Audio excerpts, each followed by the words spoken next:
masyarakat tuh membutuhkan alat kesehatan bermutu, berkualitas dengan harga yang terjangkau. Artinya kalau kita tidak harus memikirkan harus ngasih berapa ke petugas, itu artinya ada harga yang kita bisa efisienkan.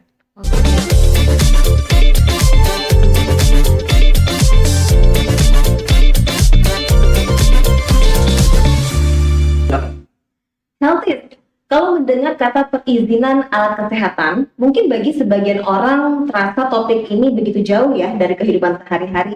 Padahal alat kesehatan yang biasa kita gunakan seperti di rumah sakit, klinik, maupun sampai laboratorium itu harus melewati proses izin yang cukup ketat supaya aman digunakan. Nah, sekarang proses pelayanan publik ini supaya tetap aman, transparan, dan terhindar dari hal-hal penyimpang, itu harus seperti apa sih? Nah, saat ini sudah ada standar internasional yang namanya ISO 37001 tentang sistem manajemen anti penyuapan. Dan di podcast kali ini kita sudah kedatangan tamu istimewa dari Direktorat Jenderal Farmalkes, ada Pak Dede Mulyadi. Hai Pak Dede. Hai Mbak Nita. Kabar sehat Pak? Sehat, alhamdulillah. Alhamdulillah. Nah, Healthies, kalau yang belum tahu Pak Dede itu siapa, beliau ini merupakan Direktur Produksi dan Distribusi Alat Kesehatan. Nah, ini pasti udah nggak asing nih bagi para pelaku usaha ya, Pak Dede ya? Mungkin ya. Ya. Pak Dede, tapi sebelum kita bicara soal ISO 37001, saya mau mulai dari hal yang paling dasar dulu nih. Jadi sesuai tuntutan reformasi birokrasi, pemerintah itu kan wajib menerapkan yang namanya good governance, yang transparan dan juga berintegritas, ya kan? Nah, tapi kenapa sih di sektor perizinan, khususnya alat kesehatan dan juga perbekalan kesehatan rumah tangga, itu tuh sering dianggap sekali rawan yang namanya fraud atau gratifikasi. Mungkinkah anggapan masyarakat, ya udahlah yang penting izinnya cepat keluar gitu ya. Jadi maunya cepat-cepat aja. Padahal kan proses di belakang itu ada izin yang memang benar-benar kompleks dan juga melibatkan banyak aspek. Nah, gimana tuh Pak Dede? Iya, menjawab pertanyaan tadi ya para healthies semua yang saya banggakan, saya hormati, saya cintai. Ada komplit ya. Komplit. Jadi intinya perizinan itu adalah salah satu bagian dari pelayanan publik yang tadi disampaikan Mbak Nita harus transparan, akuntabel ya. Itulah bagian dari good governance. Nah, kenapa harus menerapkan prinsip-prinsip good governance?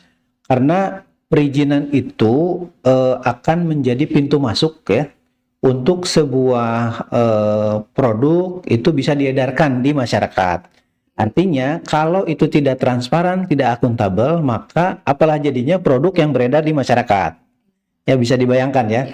Kalau proses perizinannya kemudian asal-asalan, tidak standar, atau ya kalau boleh dibilang prosesnya ada yang dalam tanda petik diragukan, maka masyarakat tentu akan kehilangan trust kepada pemerintah.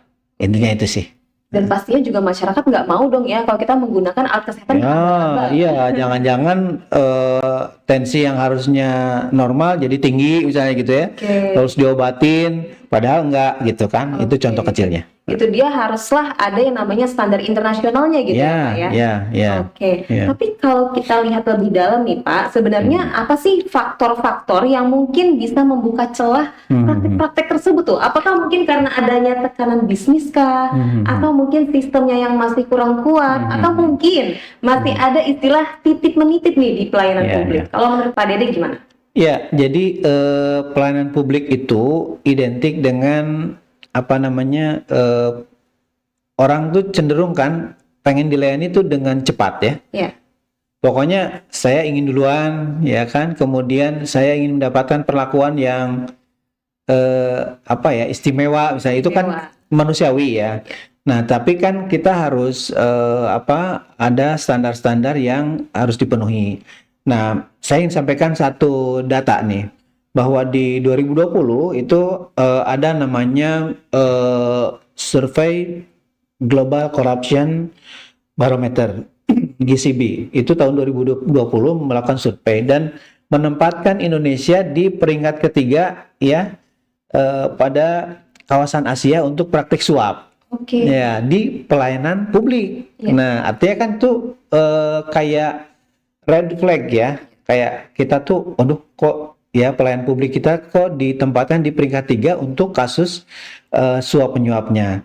Nah, kemudian survei itu menyampaikan juga secara detailnya bahwa 3 dari 10 responden yang disurvei itu menyebutkan bahwa dia pernah memberikan suap dalam 1 tahun terakhir. Artinya kan itu merupakan warning ya, bahwa pelayanan publik di kita itu masih rawan suap. Nah, kembali ke laptop bahwa ya kita pelayanan perizinan yang bagian dari pelayanan publik itu tentu ingin ya mendapatkan pengakuan dari masyarakat bahwa kita tuh nggak kayak gitu loh gitu.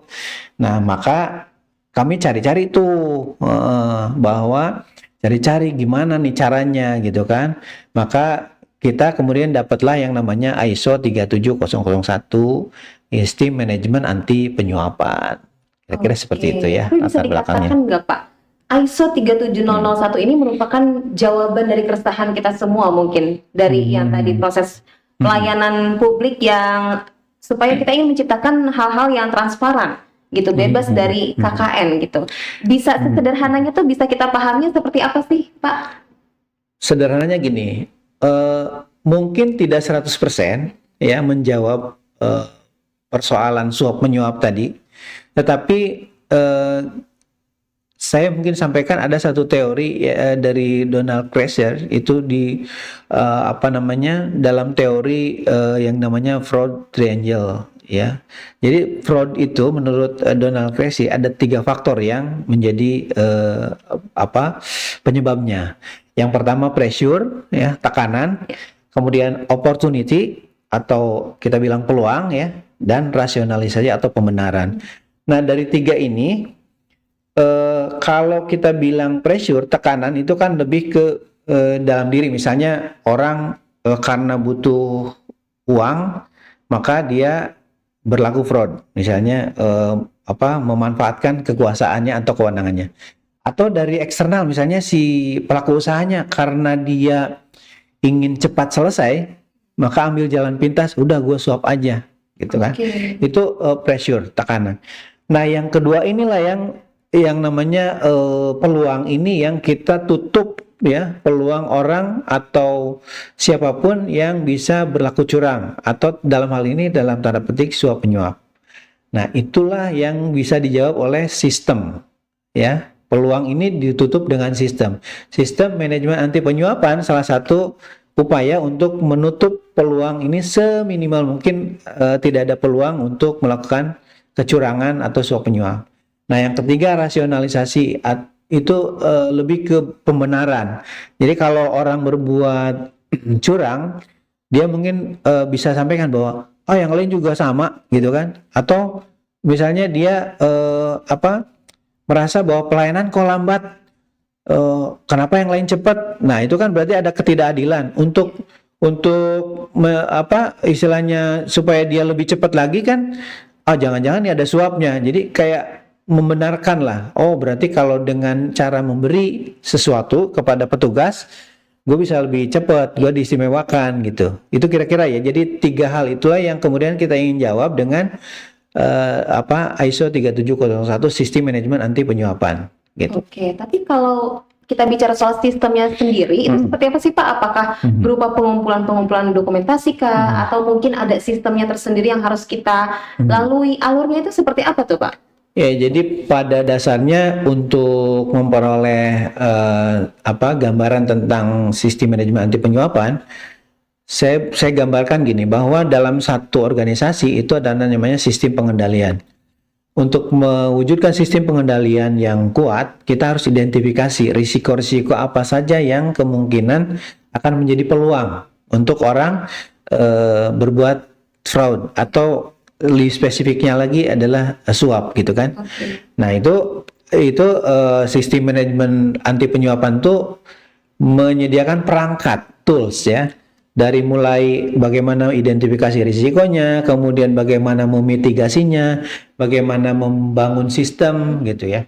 Nah, secara ringkas mungkin ada 4 fase yang kita harus lakukan pada saat kita mau menerapkan atau mengimplementasikan ISO 37001. Yang pertama, itu diawali dengan fase persiapan itu apa dulu? Komitmen pimpinan. Ini yang Oke. penting kan? Ya, Sepakat betul. lah ya pasti ya. Sepakat dong. Kalau ikan busuk itu dimulai dari kepalanya. Iya. Kalau kepalanya busuk, pasti bawah-bawahnya busuk. Setuju. Kalau kepalanya minta 10%, bawah-bawahnya pasti minta 20%, 30% gitu ya. Iya, iya. Komisinya kali Oke, gitu kan. cashback gitu Ya, ya. salah satunya. Atau penyuapan lah ya, Iya, katakan iya, iya. kita lagi bicara penyuapan. Kalau si petugasnya bisa bilang itu buat bos saya, mana jatahnya gitu kan. Oke. Itu makanya komitmen manajemen puncak istilahnya kalau di ISO 37001 ya. Nah, kemudian berikutnya untuk mengontrol atau mengendalikan tadi yang sisi pengendaliannya adalah kita membentuk fungsi kepatuhan anti penyuapan.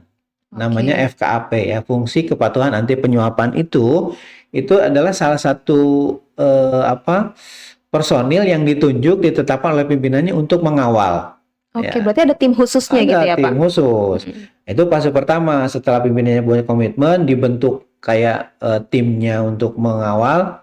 Baru fase kedua kita buatlah perencanaan bagaimana kita tadi yang saya bilang kita identifikasi risikonya di mana sih celah-celahnya. Misalnya kalau celah penyuapan tuh kalau orang ketemu di restoran Ya. sama si klien misalnya kan nggak ada yang ngawasin, maka kita sepakat tuh mitigasinya adalah bahwa tidak boleh ketemu di restoran misalnya, tidak boleh ketemu langsung. Kalau ketemu harus berdua di kantor aja misalnya gitu ya. Iya, iya. Kita udah ada ULT nih gitu ya. Ini Bahkan klien dari segi terpadu. tempat pun ya, Pak, benar-benar diperhatikan. Kita perhatikan itu salah satu upayanya.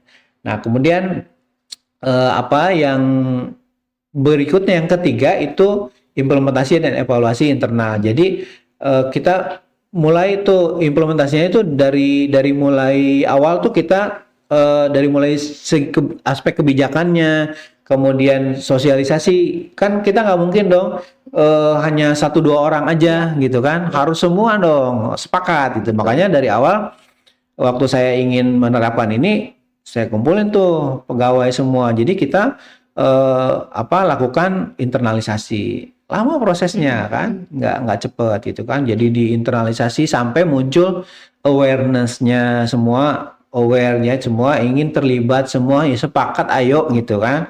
Nah baru yang keempat nih sertifikasinya untuk melegal istilahnya tuh membuktikan bahwa pengakuan dari pihak independen ini benar nih Direktorat Produksi dan Distribusi Alat Kesehatan tuh sudah menerapkan sistem manajemen anti penyuapan. Jadi maka terbitlah sertifikat. Jadi secara singkat tuh seperti itu. Oke, tadi kan Bapak juga sempat bilang kalau salah satu faktor yang membuka celah fraud dan gratifikasi itu adalah waktu yang cukup lama atau kelamaan lah prosesnya gitu. Memang umumnya proses seperti itu tuh berjalan berapa lama sih, Pak? Kalau perizinan itu kan ada namanya Service Level Agreement (SLA). Kita pasang target ya. Nah, alat kesehatan itu ada kelompok risikonya, istilahnya ada 4 tuh ya. Kalau kita bilang sih kita mengacu kepada standar internasional bahwa untuk perizinan alat kesehatan itu kita mengelompokkan menjadi 4. Yang pertama kelompok risiko rendah itu perizinannya standar layanannya itu SLA-nya itu adalah 5-10 hari. Nah, kemudian yang kedua menengah rendah ya, kelas B. Kelas B itu butuh waktu layanan maksimum yang harus dicapai dalam proses perizinan adalah 15-20 hari. Lalu yang kelas C yang ketiga itu 30 hari. Nah, yang ketiga ini yang kelas C ini adalah yang risiko menengah tinggi. Nah, kemudian yang terakhir kelas D itu yang risiko tinggi. Ini bisa maksimum 45 hari kerja. Itu harus terbit tuh. Dokumennya, harus terbit sertifikasinya. Kalau misalnya ada delay, nah ada masalah apa gitu, dan itu menjadi fokus perhatian untuk kita identifikasi seperti itu. Dan proses selama itu memang harus dilalui ya Pak ya. Harus dilalui. Gitu. Karena kan mungkin ada yang mikir ini dipersulit nih, misal sama pemerintah, pasti ada aja ya Pak yang berkata seperti itu. Itu biasanya memang proses sulit atau itu bisa jadi tantangan kah atau bagaimana tuh Pak? Ya, saya kira itu bisa jadi tantangan atau kita menjadi introspeksi nih kalau masyarakat masih menganggap itu lama, kita berarti harus sampaikan tuh bahwa kita punya standar seperti ini. Nah, ketika benar-benar lama nih, oh benar nih masyarakat tuh bilang lama tuh benar karena misalnya melebihi standar service level agreement-nya tadi, maka kita lakukan perbaikan. Nah, dengan ISO itu ada namanya corrective action, preventive action, CAPA. Jadi kita lakukan koreksi gitu kan untuk pencegahan berikutnya kalau ada kekurangan seperti itu. Oke. Bisa dikatakan nggak Pak, ISO 37001 ini bisa menjadi tameng bagi tindakan-tindakan penyuapan tersebut? Saya bilang sih saat ini, iya, saat ini ya. Karena apa? Karena dengan kita mendeklar bahwa kita sudah certified ISO 37001, itu orang akan melihat bahwa oh iya, dia udah komit. Pertama. Kemudian kalau saya atau personil itu melakukan penyimpangan, maka sertifikat itu dicabut. Artinya kita udah tidak bisa lagi mengklaim bahwa kita tersertifikasi ISO 37001. Artinya itu pagarnya ya. Kalau orang sudah mendeklar, itu saya pikir akan beribu-ribu kali dia melakukan hal itu, ya enggak? Karena apa? Karena malunya akan 2 kali dong, gitu kan? Betul. Udah capek-capek kita dapat sertifikasi, terus dicabut gara-gara menyalahi komitmen, katakan gitu.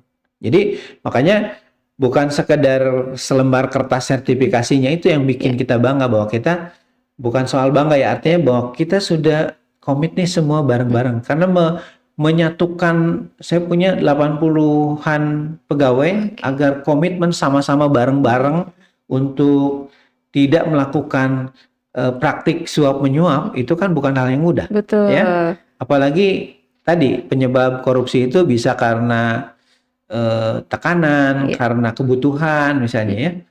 Kita sadari bahwa pegawai kita itu tidak semuanya sejahtera misalnya gitu, dalam tanda artinya masih butuh lah ya. Tapi kita selalu yakinkan bahwa dengan mencari rezeki yang halal, ya dalam tanda petik kita menghindari hal-hal yang dilarang, itu akan membuahkan sebuah ketenangan, dan ketenangan itu akan menjadi berkah ya. Berapapun yang kita punya, jadi ceramah. Setuju. Nggak jadi jemaah ya. Oke. Itu mohon maaf nih Hertis ada. Berarti tentu hal ini bisa membuat masyarakat dan tentu para investor lebih percaya pastinya ya Pak. Itu dia yang paling penting. Jadi kita kan berhadapan dengan customer atau pelanggan atau mitra, itu tidak hanya dalam negeri, tapi juga dari luar negeri yang mau investasi, yang mau berusaha ya dengan menjadi istilahnya pelaku usaha di bidang alat kesehatan.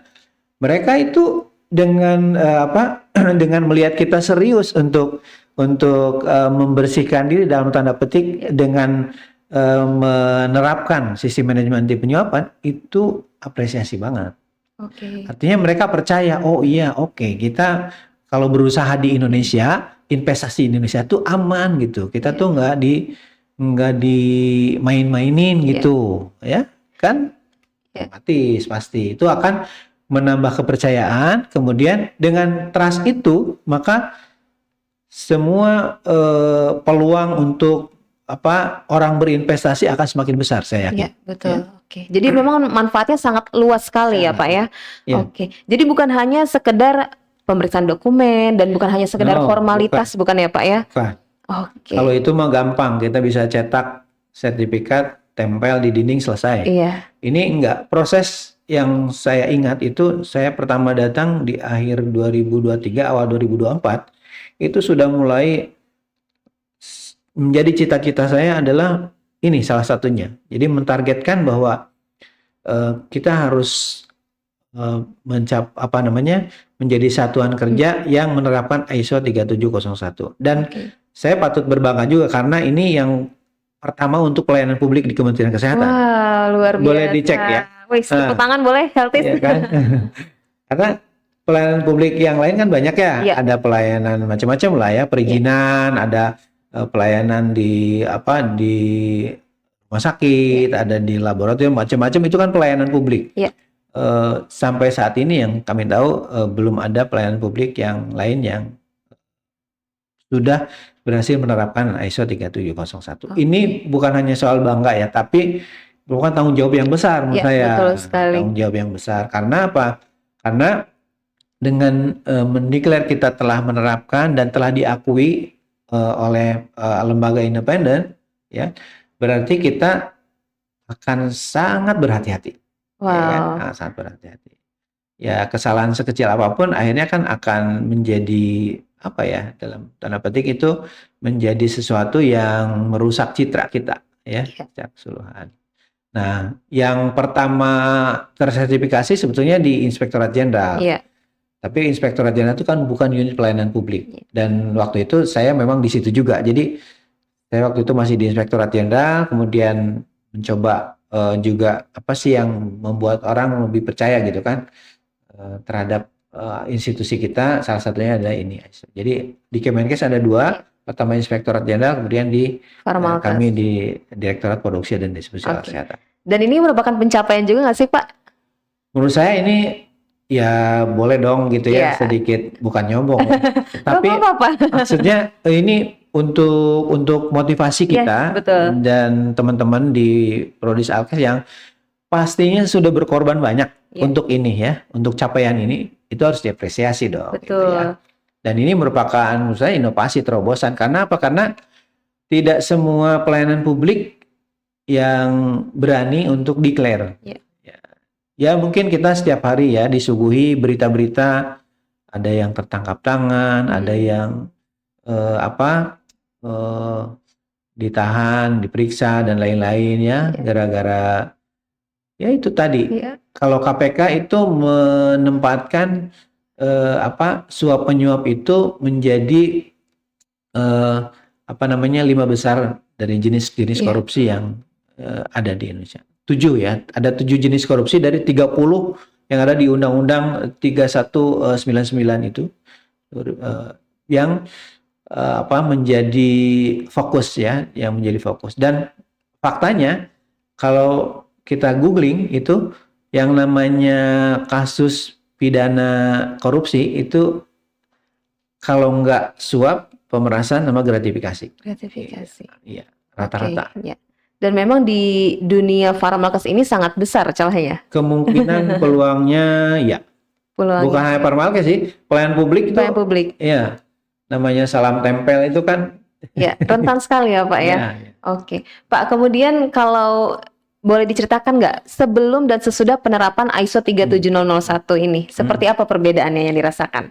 Yang pasti kalau sebelumnya mungkin saya pikir gitu ya, sebagai pimpinan di situ saya susah mengontrol, meyakinkan bahwa ini sebetulnya saya misalnya enggak, tapi apakah iya anak buah atau staf yang di frontliner itu berlaku sama, ya kan, untuk punya komitmen sama.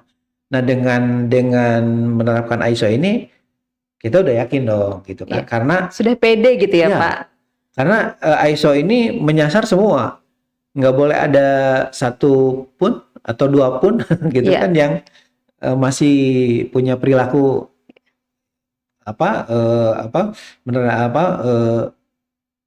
menerima suap dan lain-lain atau pemerasan dan lain-lain gitu kan.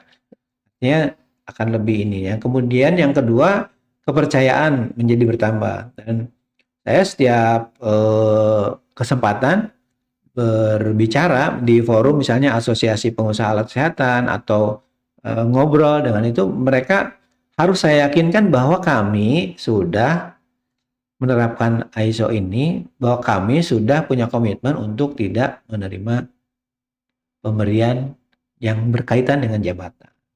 Oke, sudah diakui juga gitu ya Pak ya. Oke, tapi Pak, kalau tadi kita bicara soal prosesnya seperti apa, mungkin boleh disampaikan juga manfaat yang akhirnya dirasakan oleh masyarakat. Hulunya kan akhirnya ke masyarakat gitu Pak. Apa yang dirasakan oleh masyarakat dari penerapan ISO 37001 ini? Ya, Masyarakat tentu sebagai penerima manfaat ya dari sebuah proses perizinan alat kesehatan itu kita harapkan sih alat kesehatan yang beredar itu adalah alat kesehatan yang memenuhi standar aman, bermutu dan memiliki kemanfaatan yang tinggi. Dan sampai sejauh ini alhamdulillah bahwa alat kesehatan yang beredar di Indonesia itu adalah alat-alat kesehatan yang berkualitas gitu ya. Jadi masyarakat akan menerima manfaatnya dengan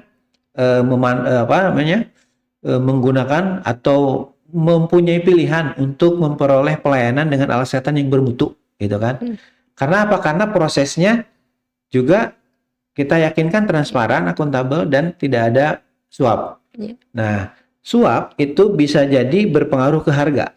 Ya, bisa jadi kan karena harganya misalnya Rp10, karena pada proses perizinannya diminta uang atau memberi uang misalnya Rp5, tentu dibebankan dong. Betul. Jadi Rp15. Nah, masyarakat akan membayar ongkos yang lebih mahal. Ya. Kalaupun sekarang misalnya ya sering ada isu bahwa alat kesehatan mahal, kita perlu cross check.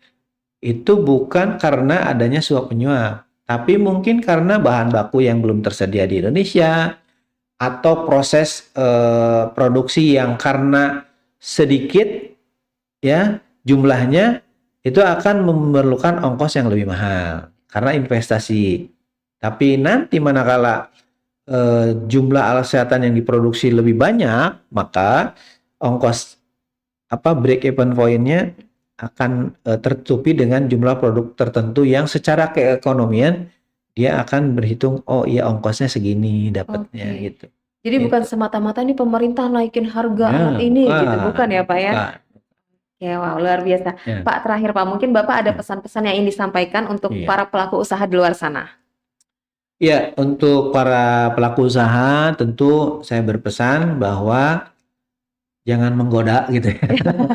Jangan menggoda. Jadi pertama jangan menggoda, ya kita udah misalnya nggak mau menerima suap dan lain-lain. Yang tentu itu harus didukung, nggak boleh dong bertepuk sebelah tangan ya. Tentu harus ada dua pihak yang saling bekerja sama. Dari pihak pelaku usaha tentu saya berharap komitmen ini sama-sama yuk gitu ya kita wujudkan. Karena apa? Karena tadi masyarakat tuh membutuhkan alat kesehatan bermutu, berkualitas dengan harga yang terjangkau. Artinya kalau kita tidak harus memikirkan harus ngasih berapa ke petugas, itu artinya ada harga yang kita bisa efisienkan. Ya, hanya untuk produk. Kemudian yang berikutnya, tentu saya juga berpesan untuk diri saya sendiri dan teman-teman para petugas agar tetap memegang teguh amanah ini. Karena bagaimanapun kita harus bekerja sesuai dengan amanah yang diberikan. Nggak boleh hianat gitu ya intinya. Karena kita sudah digaji, dibayar oleh masyarakat. Tidak boleh lagi kita mencoba-coba untuk mengharapkan ya sampingan yang nggak halal gitu ya. Gitu intinya.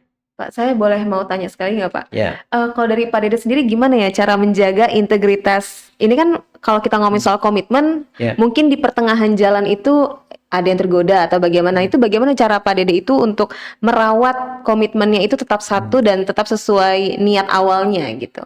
Nah ini yang penting nih. Jadi kalau untuk diri sendiri, saya tentu berupaya untuk bagaimana berinteraksi dengan orang-orang yang istilahnya itu sepemikiran. Kita harus sering tukar brainstorming, dan saling menguatkan karena benar-benar itu penting ya. Kita memiliki teman yang satu pemikiran. Nah, kebetulan saya punya komunitas namanya Penyuluh Anti Korupsi. Itu memang secara legal di bawah Direktorat Pendidikan dan Pelayanan Masyarakatnya KPK. Kebetulan saya ketua forumnya ya di Kementerian Kesehatan. Ada sekitar 200-an lebih anggota. Jadi di Kementerian Kesehatan ini sudah ada penyuluh anti korupsi yang tersertifikasi KPK. Jadi dia memang terbentuk untuk itu tadi, salah satunya saling menjaga, saling mengingatkan juga gitu ya Pak. Sendiri untuk organisasinya masing-masing gitu. Itu yang pertama. Yang kedua untuk untuk organisasi kita bagaimana membangun sistem dan budaya anti korupsi, dan itu penting ya, karena tadi yang saya bilang bahwa ikan tidak busuk, busuk itu ikan Dari itu busuk dari kepalanya. kepalanya. Artinya kalau kepalanya udah menjaga agar nggak busuk, ya pasti seminimal mungkin. Kalaupun ada satu dua atau ada yang misalnya masih melanggar, itu kita bisa cepat lakukan tindakan gitu kan. Ya, Seperti itu. jadi kembali ke budaya kerja yang harus dijunjung tinggi ya, Betul. Pak Dede ya. Dan kita beruntung ya, saya merasakan gitu ya, bahwa saya pernah bekerja juga di pemerintah daerah ya, Iya. di Dinas Kesehatan sekitar 10 tahun, kemudian ke Kementerian Kesehatan. Jadi saya merasakan bagaimana membangun budaya organisasi yang tadi ya, yang memiliki integritas itu, dan ikut mengawal itu tuh waktu di Inspektorat Jenderal. Jadi alhamdulillah pimpinan kita sejauh Iya. ini yang menurut saya komit dengan itu. Oke. Sehingga enak dong kitanya Iya. gitu kan. Bisa, saya kan bukan pimpinan tertinggi di sini, tapi kalau pimpinan tertingginya sudah declare bahwa dia tidak tidak aneh-aneh lah, ya kan? Itu alhamdulillah. Jadi kitanya benar-benar bebas berekspresi, bebas dalam petik kita menerapkan prinsip-prinsip ini itu dengan tenang gitu. Iya. Karena saya nggak menutup kemungkinan ya, kementerian lain kan masih tuh Betul. ada yang menterinya ditangkap lah, Iya. apalah yang harus setor lah, macam-macam. Itu kita sama sekali, dan itu merupakan Oke. modal menurut saya. Memang dari kepalanya dulu nih. Oh iya, gitu. iya. Nah, tinggal kita mau nggak nih. Nah, saya mengajak nih ke Iya. unit-unit pelayanan publik yang lain gitu. Oke. Ayo dong gitu. Pak, seandainya Hmm. kalau memang dalam proses itu ditemukan ada hal kecil lah atau mungkin yang tidak kita inginkan tentunya ya, itu tuh harus dilapor kemana atau apa yang akan dilakukan oleh tim? Oke. Di dalam mekanisme pencegahan korupsi itu ada namanya whistleblowing system. Ada saluran pengaduan yang dia bisa diakses kapan saja oleh siapa saja. Jadi kita membuka ruang itu. Artinya saya atau siapapun nggak boleh seenaknya dong, karena ada kemungkinan kita dilaporin lewat whistleblowing system tuh. Jadi itu transparan sekali ya, Pak ya? Transparan sekali. Jadi siapapun boleh gitu. Oke. Dan si pelapor tidak diketahui identitasnya. Oke, anonim Artinya, jadinya ya. kalau diketahui kan saya bisa, kamu yang lapor ya. Gitu. Iya, iya. Ini Ada enggak. pressure gitu ya, Ya. Pak. Itu langsung ke Inspektorat Jenderal, langsung ke KPK. Jadi udah sistemnya tuh udah Oke. kurang apa lagi menurut saya gitu ya. Tinggal bagaimana kita terus membangun itu, menyegarkan kembali, dan menurut saya itu tanggung jawab kita bersama. Ya. Oke, luar biasa sekali Pak Dede. Terima kasih atas waktunya dan sekali lagi selamat untuk Direktorat Farmalkes khususnya di bagian produksi dan distribusi alat kesehatan atas pencapaian ini terkait penerapan ISO 37001. Semoga pastinya manfaat ini bisa dirasakan oleh masyarakat luas ya. Iya, Kalau gitu saya mudah-mudahan. Rita Marli dan juga Boleh closing dengan quote nggak? boleh dong. boleh. Bukan pantun nggak sih? Cakepnya Ini nggak nih Pak? udah dibikinin. Saling memberi adalah wujud silaturahmi, tapi jangan sampai disalahpahami. Karena pemberian untuk pegawai negeri bisa bermaksud tanam budi. Luar biasa banget, tepuk tangan untuk Pak Dede Mulyadi. banyak. Terima kasih Pak atas waktunya. Terima kasih. Semoga sehat selalu. Kalau gitu healthy, saya Rita Marli dan juga Pak Dede pamit undur diri. Sampai jumpa dan salam sehat. Bye bye. Salam sehat. Assalamualaikum. Ya. Waalaikumsalam.